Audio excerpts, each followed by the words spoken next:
Well, good morning everybody. It's Steve. I'm going to be very quick with this story because some of the comments are saying that I'm a bit long-winded. Well, I'm sorry, I am. Some stories take a long time to tell. This one's quite a quick one, so I hope you enjoy it. I'm just sitting out in my garden. It's November the 11th, Remembrance Day. And this story is about firearms, guns. In the 70s, late 70s, 80s, police officers in the UK didn't carry guns in general public, but they did start training officers to use them for obvious reasons. They were being used more and more in burglaries and crimes, robberies, that sort of thing. And so they decided, yes, we'll have some firearms trained officers. A course came up and I put in for it. I don't know why, it just seemed like a good idea. So I commenced the firearms training and it was unusual. And I'm just going to tell you very quickly about an incident. The only time, the second time that I was actually issued with a gun to go out on the streets. So we were only allowed to use, in those days, Smith & Wesson Model 10s, which are a handgun with 6 bullets with a revolving chamber. And you were issued with the gun itself and a little pouch that flipped open and 6 bullet spares would fall out into your hand. It went on your belt and you just flipped it and the bullets fell out into your hand and then you could load them in the gun. We didn't have speed loaders or anything like that. So I did my training. Goodness knows how I managed to pass it, but I did. And then one day I got the call, could you come into the NIC?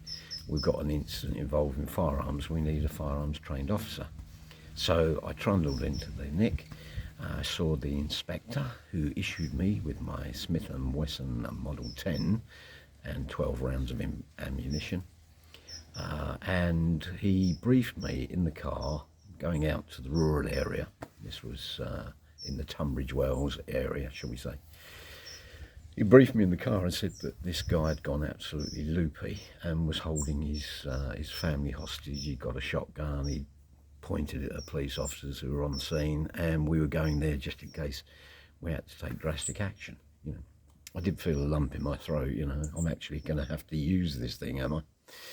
So we got to this area where the problem was, and the inspector parked the car about half a mile away from the house in question.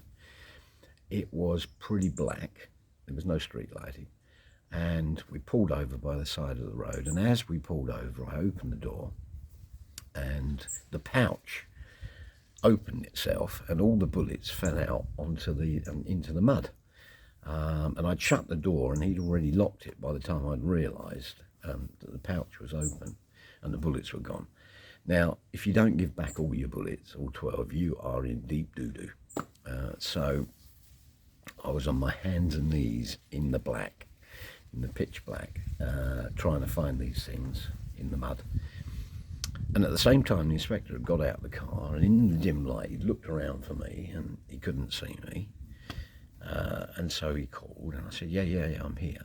And he wandered around the car to try and find me and fell over me. Didn't expect me to be on my hands and knees, and he went face down in the mud. And anyway, to cut a long story short, I did manage to find all of the bullets. We then walked to the property. Fortunately for us, everything had finished and was over, and you know, the guy was taken into custody, so I wasn't really needed. The inspector was absolutely caked in mud from head to toe, and so was I, where I've been rolling around looking for the bullets. And so, you know, I went into the house, and I always remember washing the bullets in the sink, using the washing up liquid and cleaning them and drying them, putting them back in the pouch. And so I was quite happy that my services weren't needed.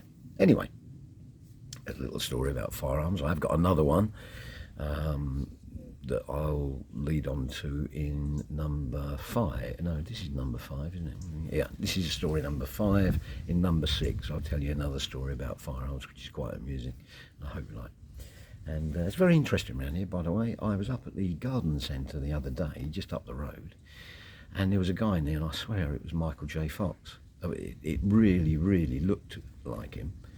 I couldn't be sure because he had his back to the fuchsia, so it may have been him or it may not.